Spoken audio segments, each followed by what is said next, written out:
오늘 우리에게 주시는 하나님의 말씀 보도록 하겠습니다. 구약 성경 창세기 16장 1절로 16절까지의 말씀입니다. 창세기 16장의 말씀 저와 여러분들이 한 절씩 교독 드리도록 하겠습니다.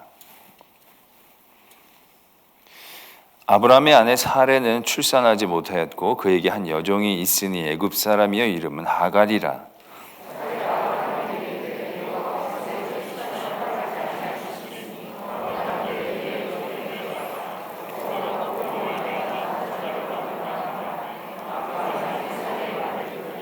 아브라함의 아내 사레가 그 여종 애굽 사람 하갈을 데려다가 그 남편 아브라함에게 첩으로 준 때는 아브라함이 가나안 땅에 거주한 지 10년 후였더라.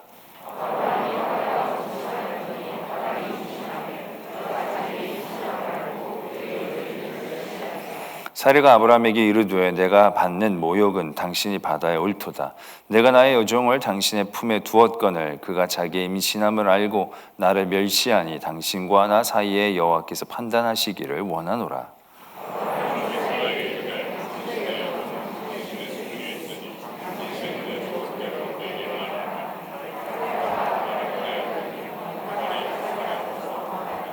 여호와의 사자가 광야의 샘물 곁 곧 술길 샘 곁에서 그를 만나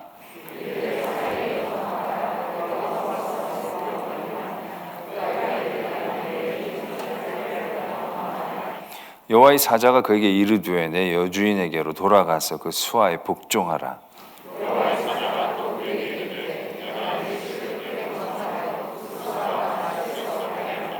여호와의 사자가 또 그에게 이르되 내가 임신하였은지가 아들을 낳으리니 그 이름을 이스마엘이라 하라. 이는 여호와께서 내 고통을 들으셨음이니라.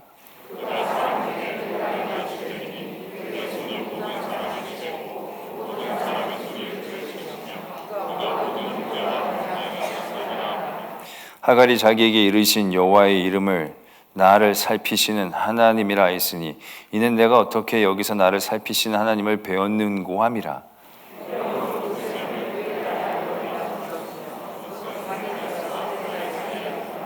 하갈이 아브라함의 아들을 낳음에 아브라함이 하갈이 낳은 그 아들을 이름하 이스마엘이라 하였더라.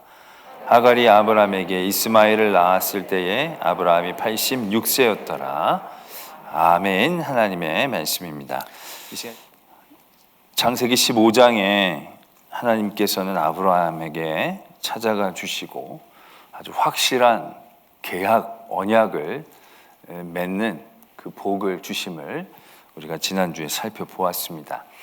하나님께서 그 어떤 누구와도 그런 계약을 맺으신 적이 없는데 전무후무한 계약을 아브라함은 하나님과 맺게 되어졌습니다. 그리고 나서 16장의 말씀이 이제 오늘 우리가 읽은 말씀이 되어지는데 저희들이 읽었던 것과 같이 참으로 안타까운 일들이 벌어지고 있습니다. 사레가 조급함으로 자기의 여종인 하갈을 아브라함에게 주었고 거기에서 이스마엘이라는 이제 아이를 낳게 하는 그러한 사건이 나타나게 되죠. 그래서 우리가 나중에 결과적으로 보면 이스라엘의 후손들과 이 이삭의 후손들과의 여러 가지 갈등을 놓고 그 원인이 이 잘못, 이 조급함, 인간적인 부족함으로 인하여 이루어졌다라고 생각을 하면서 굉장히 안타까워하는 대목이 되기도 합니다. 우리는 이 대목에서 한번 고민하게 됩니다. 사레의 이러한 조급함, 이 조급함을 우리는 굉장히 경계해야 하지만 이러한 조급함으로 인한 이스마엘이라는 결과물이 그토록 치명적이리만큼 이게 그렇게 심각하고 무서운 죄인가? 물론 우리가 경계해야 될 부분이긴 하지만 이거 굉장히 우리가 구분하기가 쉽지 않습니다. 조급함이나 열심, 기다림이나 안일함 이런 대목들이 굉장히 이해하기가 쉽지 않은 대목이 되는 거죠. 우리가 우리의 삶의 믿음의 자리에서도 그러한 경우들이 심심치 않게 있죠. 우리가 믿음으로 기다려야 되는지 아니면 하나님이 스스로 돕는 자를 돕는다라고 하셨기 때문에 뭔가 열심히 뭔가를 해야 되는 건지 그러니까 우리가 늘 뭐 하나님의 뜻을 기다리면 기도합니다. 그러면 기도만 하면 되냐고 그거 갖고는 안 되고 뭐라도 좀 해보라고 막 그런 얘기들을 우리가 종종 고민하게 되지 않습니까? 그래서 뭐라도 할라치면 이게 인간적인 욕망과 인간적인 조급함이 아닌지, 오래 참고 기다려야 되는지, 아니면 이게 그냥 믿고 기다린다라고 얘기하면서 우리가 너무 나태하고 게으르고 그냥 하늘에서 감 떨어지기를 기다리고 있는 믿음의 모습은 아닌지, 이것이 어떻게 구분되어져야 하는가라는 얘기죠. 오늘도 보면 솔직히 아브라함이 하나님에게 약속을 받을 때 너로 인하여 내가 자손을 주겠다. 그가 하나님에게 15장의 말씀에 보면 내가 기른 종 엘리에셀이 있습니다 라고 얘기했을 때 하나님께서 그 사람이 네 상속자가 아니라 네 몸에서 날 자가 내 상속자가 되리라 이렇게 말씀을 하셨습니다. 이 네 몸은 아브라함 몸이지 딱 사라의 몸이라고 우리가 규정 지을 수는 없는 대목이다라는 얘기죠. 그런 가운데 아브라함이 이게 또 하나님의 음성이지 않겠나 생각할 수 있는 대목. 어차피 자기가 이제 나는 거고 그 당시 여러 가지 세상의 어떤 세상법, 관습법이라는 것이 그 주인의 여종, 몸종에서 난 자녀는 이 여종의 자녀가 아니라 이 주인의 자녀로 귀속되어지는 그런 관습들이 있었기 때문에 사라도 이 하갈을 통하여 난 자녀가 자기의 자녀라고 인식할 수 있었기 때문에 이러한 제안을 한 것이다라는 얘기죠. 완전히 다른 데서 뭐 부인을 얻어서 결혼한 게 아니라 사례가 제안을 했고 사례가 제안한 사람들도 자기의 바로 몸종이었기 때문에 사례를 통해서 내 무릎에 아이를 안겠다, 내 자녀를 삼겠다 라고 얘기할 수 있는 것이니까 이건 어떻게 보면 방법적인 변화이지 않겠는가. 하나님이 이러한 방법을 통해서도 주시지 않겠는가. 그러한 생각들을 충분히 밀어서 해볼 수 있는 대목이 되어진다는 얘기죠. 우리가 그러한 어떤 일들 가운데 과연 이게 열심인지 조급함인지 아니면 기다림인지 게으름인지 솔직히 그 행동 가지고는 알 수가 없는 겁니다. 결국 그 마음의 중심이 얼마나 하나님을 향하고 있고 하나님을 향한 그런 마음으로 충만해 있는가. 충만함으로 기다린다면 그건 게으름이 되지 않겠죠. 또 어떻게든 하나님의 열심을 한다라는 마음을 가지고 준비한다면 그건 하나님이 우리에게 스스로 돕는 자를 돕는다는 우리 옛날 여러 격언들이 있듯이 그런 식으로 하나님의 은혜를 주시는 거죠. 만약에 하나님께서 내가 너에게 오늘 말씀을 주겠다라고 얘기하셨어요. 그러면 제가 딱 기다리고 있는 거예요. 12시가 됐는데 말씀을 주신다는 말을 믿고 가만히 있는데 아무런 이 말씀이 내려오질 않아요. 3시가 되고 5시가 되고 예배 시간 이제 2시간 반 남았어요. 그런데 하나님 말씀을 안 주시면 제가 어떻게 해야 하겠습니까? 이게 또 하나님 이게 아닌가 보다. 뭐 성경이라도 읽든지 아니면 무릎 꿇고 기도라도 하든지 여러 책을 읽든 무슨 이 감동을 받을 만한 것들을 내가 열심히 찾아봐야 되지 않겠는가. 이런 생각을 내가 안 할 수 없겠죠. 그래서 그런 생각을 통해서라도 하나님의 뜻을 알고자 애쓰고 노력하고 본다면 그건 인간적인 욕심과 욕망이라고 얘기할 수 없겠죠. 하나님의 뜻을 알기 위한 간절함을 하나님께서 아신다면. 그런데 아니야, 이렇게 하나님 안 주시면 이렇게 받는 거 아니야. 하나님은 그냥 계시로 그냥 두루마리 쭉 내려올 때까지 기다려야 돼. 근데 그 마음 안에 뭐 책 보고 이런 게 귀찮고 하기 싫고 안 주시면 단에 올라와서 오늘 하나님 나한테 주신다 그랬는데 아직 안 주셨다고. 그러니까 오늘은 하나님이 그냥 가라고 그러시는 것 같다고 다 같이 기도나 하고 끝나자고 뭐 그렇게 얘기해버리면 되겠다고 생각한다면 이건 하나님의 말씀을 기다리는 태도는 아니겠죠.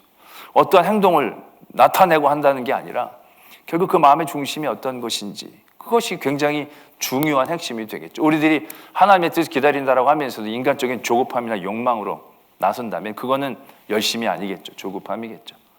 그러나 정말 양 사방에서 막 난리가 나도 하나님이 주신다는 믿음 가지고 참고 기다린다면 그거는 게으름이 아니라 기다림이 될 수 있겠죠.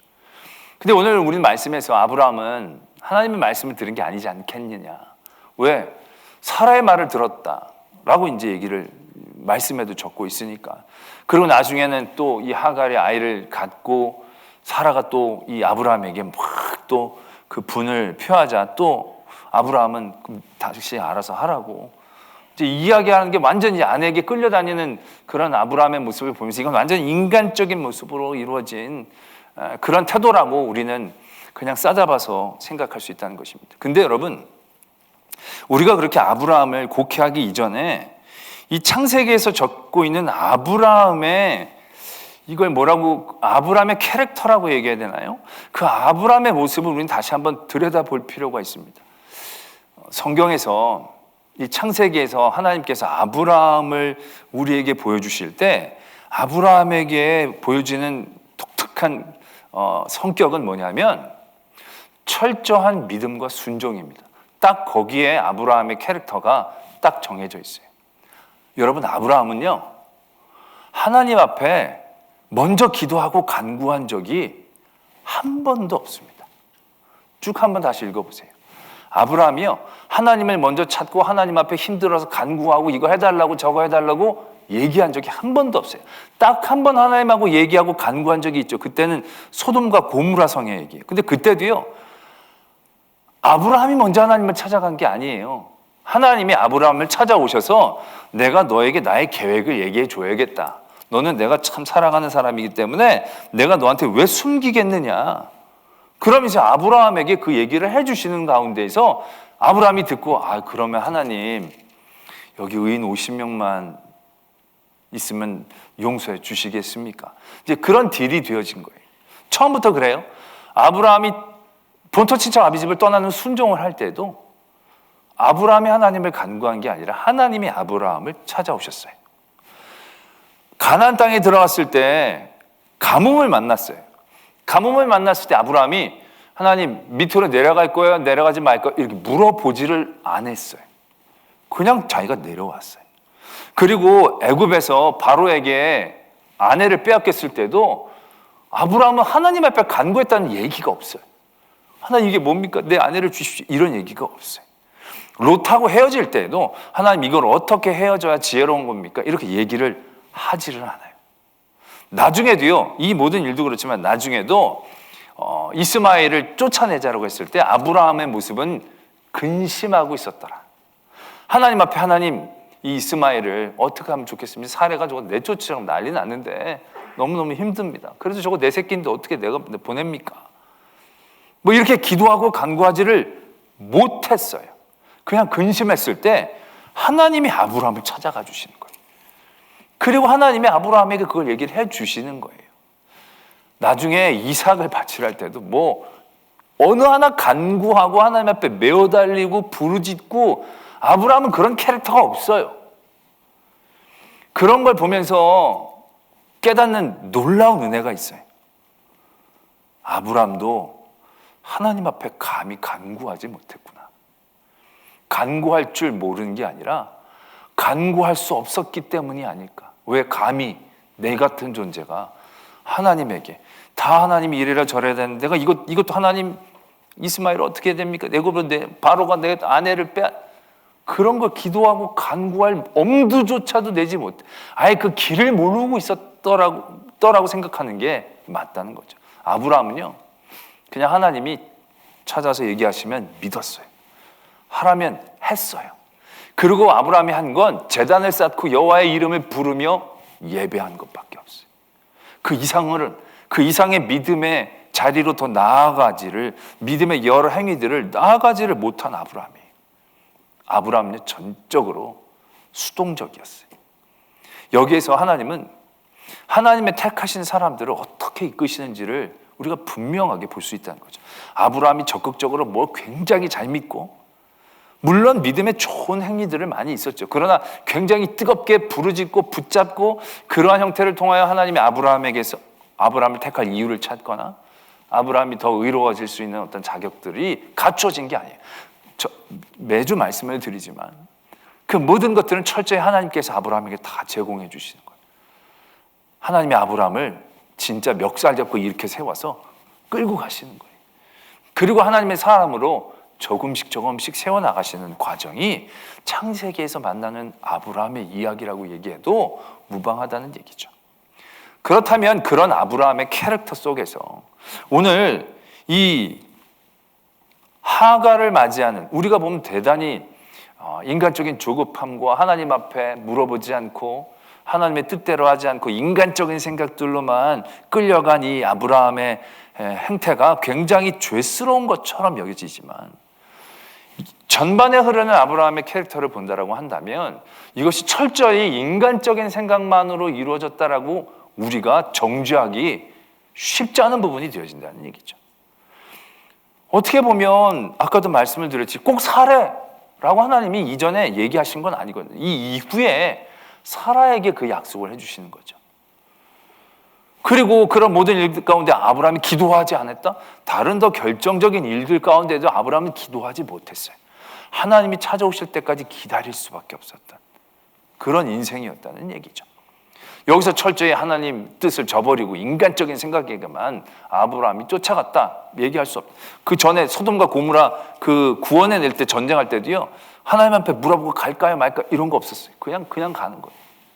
그러니까 그 마음속으로 하나님 앞에 기도하고 간구하지 않았을 뿐이지, 아브라함은 그 마음속으로 늘 하나님을 생각하고 있지 않았다라고 우리가 얘기할 수는 없다라는 얘기죠. 더 우리가 분명하게 생각해야 될 건요, 우리가 인간적인 생각으로 사라와 아브라함에 대한 잘못을 우리는 이 16장에서 바라보죠. 그런데 하나님은 이들의 이 행태를 정죄하신 적이 없다라는 얘기예요. 너희들 왜 기다리지 못했냐? 그것에 대한 어떠한 책임을 묻거나 그 잘못에 대한 죄가가 그들에게 주어졌다라고 생각해서는 안 된다는 겁니다. 우리가 흔히 이 사건의 큰 후환으로 이스마엘이라는 존재를 생각을 합니다. 왜 나중에 이스마엘의 민족과 이삭의 민족이 지금까지 막 싸우니까. 그런데 그건 지금 이때의 이 죄에 대한 값을 지금까지 치르고 있다라고 얘기하기에는 너무 나아간 생각이다라는 얘기죠. 그러면 이스마엘이 이때 안 났으면 지금 이스라엘 민족이 아무랑도 안 싸우면서 행복하고 즐겁게 잘 살았을까요?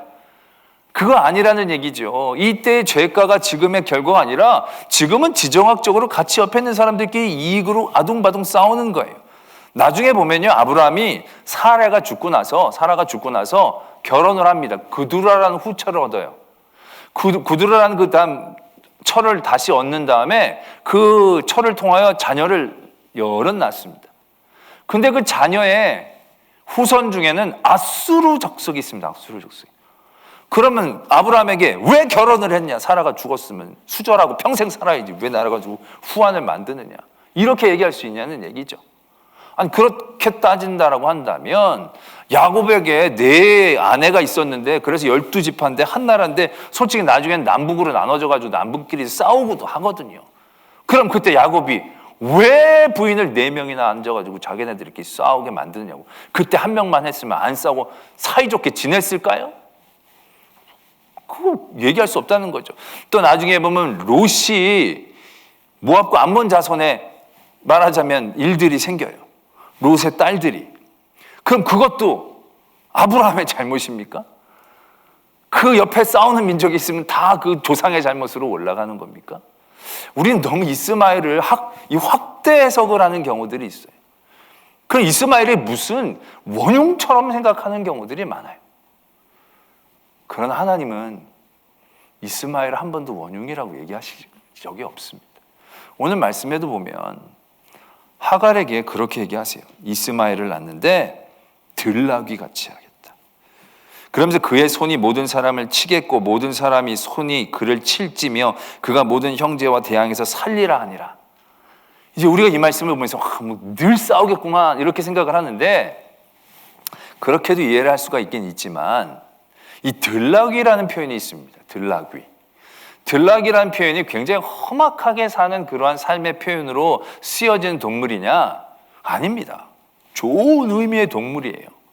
나중에 야곱이 자손들을 축복할 때 나귀에 대한 비유를 두는 그런 지파가 있습니다. 나귀는 힘이에요, 힘. 아주 왕성하게 그 두리를 뛰어다니는 그런 힘이에요. 그 굉장히 복된 이미지인 거죠. 거기다 들까지 붙였어요. 여러분 들자가 붙으면 나쁘겠어요? 좋겠어요? 들자가 붙었어요. 여러분 생각, 나귀를 떠올리는데 들나귀 말고 집나귀 생각해 보세요. 집나귀가 편안하겠어요? 들나귀가 편안하겠어요? 문제가 너무 어렵나요? 집나귀는 끌고 주인이 따라다니고 뭐 먹이고 입히는 건 편하겠지만 그렇게 사는 모습이 있잖아요. 들나귀는요, 들은 막 뛰어다니는 거예요.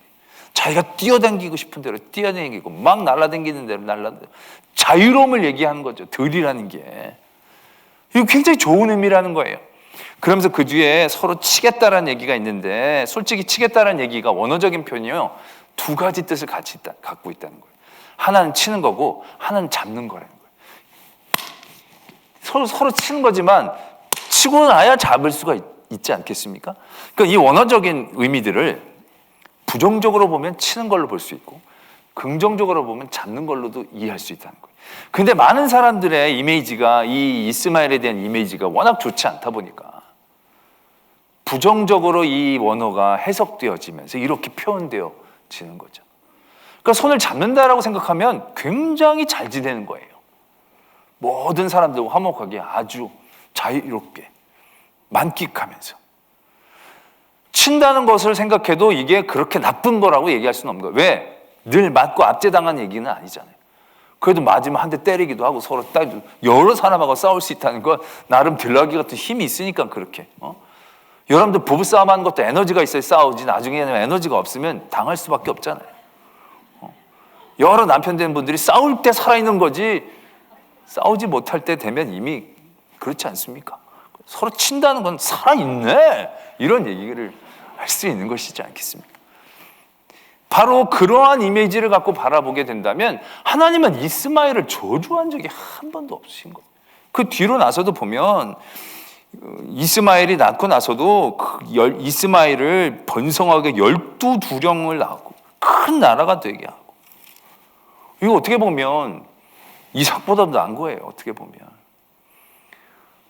때문에 우리가 이 사건에서 이게 아브라함과 사라의 큰 잘못이고 큰 죄고, 그래서 나중에 그 민족의 원흉 같은 원하는 후환을 남기는 일이라고 우리가 속단해서는 안 된다라는 것입니다.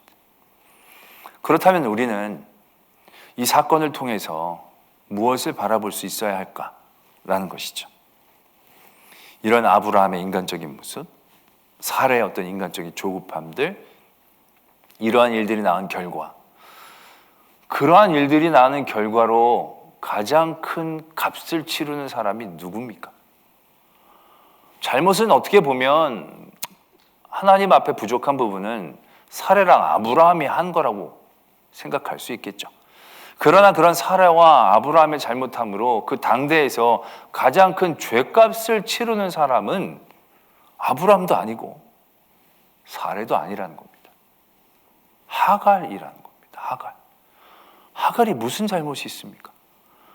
하갈은 그냥 자기 여주인 잘 섬겼는데 자기가 집주인을 꼬드겨가지고 그런 것도 아니에요. 주인이 그냥 자기를 보내버린 거예요. 그래서 자기는 순종하는 마음으로 갔어요. 근데 아이를 주셨어요. 아이를 주셨는데 자기를 여주인을 멸시했다는 거죠. 아주 이건 잘못한 것이겠죠. 근데 이 멸시했다는 이 원어적인 의미가 막 여주인을 팍 이런 게 아니라, 아주 강한 정도의 멸시가 아니라 안색이 바뀌었더라, 이 정도란 얘기예요. 그러니까 예전에 막 여주인에게 이렇게 했던 하갈이 아이를 가지니까 이 정도 한 거죠. 사라에게 야, 물 갖고 와, 그럼 넌 손이 없어, 이렇게 얘기한 정도가 아니라 하갈아, 그럼 옛날에 막 이랬던 애가 배도 무거워지고 그러니까 네 막 이랬겠죠. 아이를 가지면 잠도 많이 오잖아요. 그러니까 와라 그러면 들렸겠죠. 그러니까 또 이 사라에게 이렇게 이해하는 건 좀 그렇지만 자격지심도 충분히 있을 수 있잖아요. 저게 이제 애를 가졌으니까 나를, 어떤 그런 것들이 복합적으로 있을, 멸시한다는 게 우리가 생각하면 완전히 막 모멸 이런 게 아니라 약간 안색과 눈빛이 바뀐 정도? 근데 사라는 그걸 굉장히 심하게 받는 거죠. 충분히 이해가 되죠. 그리고 그걸 이제 아브라함에게 다 표현을 하죠. 그럴 때 아브라함이 첩이 된다는 건 부인이 되는 것이고 관할이 남편으로 넘어간 겁니다.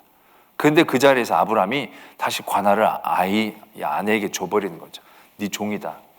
내 아내가 네 종이다. 그럼 사례가 그때부터 마음껏 학대를 한 거죠.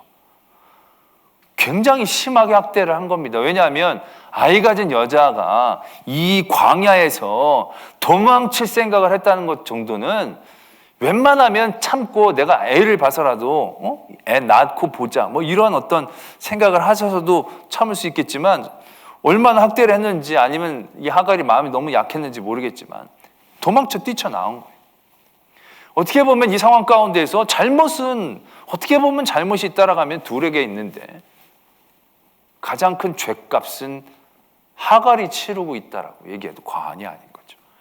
가장 이 자리에서 가장 연약하고 힘없고 같은 민족도 아니었고 몸종이었고 선물처럼 드렸다가 아이를 가졌지만 아이를 가져도 그 한계를 극복할 수 없는 한 여인, 아이를 가져서 신분이 상승되고 자기가 뭔가 힘을 가질 수 있을 수도 있었지만 그것조차도 허락되지 않고 다시금 종으로 떨어지고 그 종의 자리에서도 그 이전보다도 더 학대당하고 있는 하갈.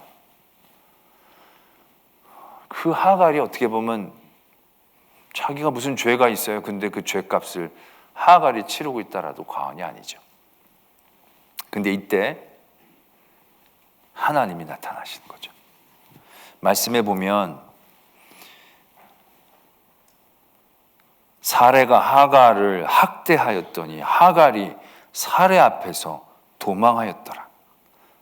여호와의 사자가 광야의 샘물 곁 곧 술길 샘 곁에서 그를 만나 이르되 사레의 여종 하갈아 내가 어디서 왔으며 어디로 가느냐? 라고 묻고 계신다는 거죠. 그가 누군지 분명히 알고 계시는 거죠. 그리고 어디서 왔고 어디로 가느냐의 질문을 통해서 다시 한번 하갈에게 현주소를 깨닫게 해주시는 거죠. 네 어디로 갈래? 갈 데가 어디 있어? 한 번 더 생각해 보라라는 얘기죠. 그가 갈 데가 있어서 없어서의 문제가 아닌 거죠. 그렇게 바라보고 계시는 하나님을 하갈이 만난 거죠. 그리고 하갈에게 하나님께서 뭐라고 얘기하십니까? 들어가 수하에서 복종해라. 그리고 약속을 주십니다. 약속을. 너의 씨를 번성하게 하고 수를 많아 셀 수 없게 하고 또 아이를 낳는데 이름까지 주신 거예요. 이름까지 주신 거예요. 이름을 주신다라는 것은요 굉장한 의미가 있는 겁니다. 하나님이 그 이름을 주셨다라는 거예요. 이스마엘이라는 거죠. 이스마엘이라는 뜻이 무엇입니까? 여호와께서 듣고 계신다라는 뜻이에요. 듣고 계신다. 여호와께서 네 고통을 듣고 계신다라는 거죠. 그러할 때에 하갈이 하나님의 이름을 찬양합니다. 그 하나님의 이름을 뭐라고 부릅니까? 나를 살피시는 하나님. 나를 살피시는 하나님. 우리는 아브라함과 약속하신 하나님을 15장에서 만났습니다. 하나님께서 택하시고 하나님의 그 약속을 믿는 믿음, 그리고 그 이전에 소돔과 고모라의 전쟁 가운데서도 믿음의 사람답게 행동한 아브라함의 위대한 모습들을 우리는 만나게 됩니다. 그러면서 그 위대한 아브라함과 약속하신 하나님을 바라보면서 우리 안엔 그런 생각도 합니다. 아브라함은 그럴 만한 자격이 있다. 아브라함은 그럴 만한 능력이 있다. 아브라함은 그만큼 훌륭한 사람이다. 그래서 하나님은 아브라함과 그러한 약속을 해주셨다라고 생각할 수 있는 그 찰나, 우리는 아브라함의 연약함을 만나게 됩니다. 그러나 아브라함의 연약함을 만나는 것보다도 더 심각한 한 여인을 만나게 되죠. 이 여인은 이렇게 성경에서 중요하게 다룰 만한 존재감이 아닙니다. 그러나 하나님은 그 여인에게도 찾아가신다는 겁니다. 그리고 아브라함에게 해주셨던 그 비슷한 약속을 이 여인에게도 하고 계신다는 겁니다. 그 뒤에 하나님은 아브라함의 이름을 바꿔주셨는데 하나님은 지금 여기에서 그 아들의 이름을 주고 계십니다. 그리고 그 여인의 입으로 고백합니다. 나를 살피시는 하나님. 우리는 하나님이 택하시고 능력 많고 할 만한 될성 부른 떡잎을 바라보시면서 그를 키우시고 그를 붙잡아 주시는 것처럼 생각하게 되어지지만, 오늘 그 아브라함을 바라보시는 하나님이 하갈도 바라보고 계신다는 겁니다. 하갈은 가장 밑바닥에 있는 사람이라고 얘기해도 과언이 아닐 겁니다. 이제 학대받고 도망가서, 그가 도망가도 아무도 그를 찾아오질 않을 겁니다. 아무도 그를 선대하지 않을 겁니다. 그가 지금 어디로 가겠습니까? 그의 운명은 딱 하나입니다. 어디로 갑니까? 광야에서 굶어 죽던지, 여기저기 치여서 종으로 팔려가든지, 또 다른 더 극심한 어려움 가운데 빠지든지. 그러나 아이를 가진 여인을 누가 받아주고 누가 기뻐하고 누가 먹이겠습니까? 가장 밑바닥에 처진, 그것도 어떻게 보면 여러 사람의 죄가와 죄가가 뭉쳐있는 자리에서 학대받고 피해받는, 이 세상에서조차도 이해받지 못하고, 이 세상에서조차도 관심받지 못하고, 이 세상에서조차도 사랑받지 못하는 그 여인을 하나님은 찾아가 주셨다라는 사실이죠. 그리고 그 여인에게도 약속하신다는 겁니다. 네가 내 말을 듣고 되돌아가서 네 여주인에게 다시금 복종하고 순종한다면 너는 이 약속을 얻게 될 것이다. 그 주인이 누굽니까? 아이벤 여인이 도망갈 정도로 학대한 그 주인에게 다시 돌아가라고 한다는 것은 굉장히 가혹하게 들린 것일 수도 있습니다. 많은 여성 신학자들이 이 대목에서 하나님 앞에 실망을 한다는 얘기들을 많이 합니다. 어떻게 하나님이 찾아와서 만나주시면 이렇게 해결하실 수가 있냐, 거기가 어디라고 다시 들어가라고 그렇게 얘기하시느냐는 거죠. 아니 딴 데로 좋은 데로, 하나님이시면 딴 데로 좋은 데로 빼주시면, 솔직히 하갈은 여기선 절대적인 피해자인데, 피해자가 그렇게 학대를 받고 나왔으면 이젠 좀 좋은 날이 있어야 되지 않겠냐고, 다시 들여보내주셔야, 그건 너무 심하고 가혹한 일 아니냐고 생각할 수도 있겠지만, 이 말씀이 하갈에만 이게 적용되어지는 말씀이 아니었다는 얘기죠. 15장에 보면 하나님이 아브라함하고 약속하실 때 그런 말씀을 해주십니다. 내가 너희 자손이 이방에서 객이 되고 그들을 섬기겠다. 그들은 400년 동안 내 자손을 괴롭히리니, 이렇게 적고 있다는 거죠. 이건 이스마엘 하갈의 역사가 아닙니다. 이거는 하나님의 택하신 받은 민족에게도 공통적으로 적용되는 역사인 거죠. 그들은 400년 동안 애굽에서 학대받았습니다. 어떻게 종으로 그렇게, 그러나 그 학대의 자리가 학대의 자리였지만 그 한 가문이 한 민족을 이루기에 충분한 기간이 되어질 수 있었다는 얘기죠. 학대가 있었지만 그 학대를 통하여 그들은 일종의 보호를 받는 경우도 있었다는 거죠. 마찬가지입니다. 하갈이 사라의 밑으로 들어간다는 것은 애굽의 종살이라는 이스라엘 민족과 똑같을 것입니다. 다를 바 없을 것입니다. 그러나 그 가운데에서 그는 출산을 하고 그 아이가 나가서 역할을 할 수 있을 때까지 15년 정도의 시간들을 벌어낼 수 있는 거죠. 그리고 그 다음 하나님은 자신의 역사를 그들에게 부어주실 수 있는, 그 역사를 일으켜 내시는 일들을 약속하고 계신다는 거죠. 들나귀처럼 사라의 밑으로 가서 십몇 년 동안은 눌려 있을지라도 그 다음엔 들나귀처럼 그가 뛰어 그 모든 가나안 땅에서 그가 그 민족을 키우고 나아갈 수 있게 되어지는 그러한 일들을 만나게 되어진다는 얘기죠. 그러한 하나님의 은혜와 복이 하갈에게도 오늘 임하는 것을 오늘 우리는 만나게 되지요. 우리는 16장에서 아브람과 사레의 잘못을 봅니다. 그리고 그 잘못이 나중엔 엄청난 후환으로 남는 것에 대한 두려움들을 우리가 갖게 됩니다.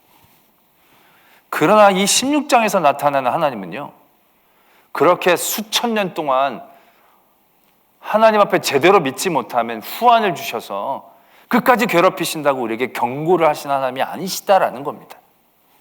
이 16장의 하나님은 15장에 아브라함과 약속하신 그 하나님이시고요, 그 하나님은 아브라함에게만 그렇게 주신 하나님이 아니라 하갈도 그렇게 해주신 하나님, 하갈도 하나님의 말씀을 순종한다면, 너는 다시 돌아가서 그 주인을 섬기라는 하나님의 그 짤막한 한 말씀만 순종하게 된다면, 그것과는 비교도 할 수 없는 놀라운 하나님의 은혜와 은총을 받을 수 있다는 사실들을 우리에게 다시 한번 일깨워주고 계신다라는 것이죠. 우리는 16장에서 어설프게 하나님도 하시지 않은 정죄를 가해가며 우리의 삶에 두려움을 가질 필요가 없다는 얘기입니다. 하나님은 우리를 벌 주시는 하나님이 아니시라. 하나님은 오늘 하갈에게 가시는 이 그나 하나님처럼 우리를 살피시는 하나님. 할렐루야. 우리와 늘 동행하시기를 원하시는 하나님. 우리가 하나님의 말씀을 순종하면 절대로 우리를 버리시지 않는 하나님. 그가 자격이나 조건이나 능력, 그러한 여하의 것들을 원하시고 바라보시는 게 아니라, 재시는 것이 아니라 우리를 붙잡아 이렇게 세우신 하나님이심을 믿으셔야 한다라는 것입니다. 그게 지금까지 창세기에서 나타난 창조주 하나님, 그 창조주 하나님의 창조라는 이름 안에 우리는 전능을 바라보지만, 우리는 창조주 하나님의 창조 안에서 사랑을 바라봐야 한다는 겁니다. 많이 짓고 다 지었기 때문에 능력이 많으신 게 아니라 우리를 위해 그걸 지으시는 하나님, 우리는 그 하나님을 바라볼 수 있어야 한다는 거죠. 그 하나님이 아브라함의 하나님이고 오늘 하갈의 하나님이고 나의 하나님이 되셔야 한다는 것이죠. 그러한 하나님에 대한 믿음을 가지고 오늘도 우리를 살피시는 하나님, 내 자격과 능을 뛰어넘어 그분의 전적인 사랑으로 우리를 붙잡아 주시고 부르시는 그 하나님을 믿고 사랑하는 저와 여러분들이 되어지길 도전합니다.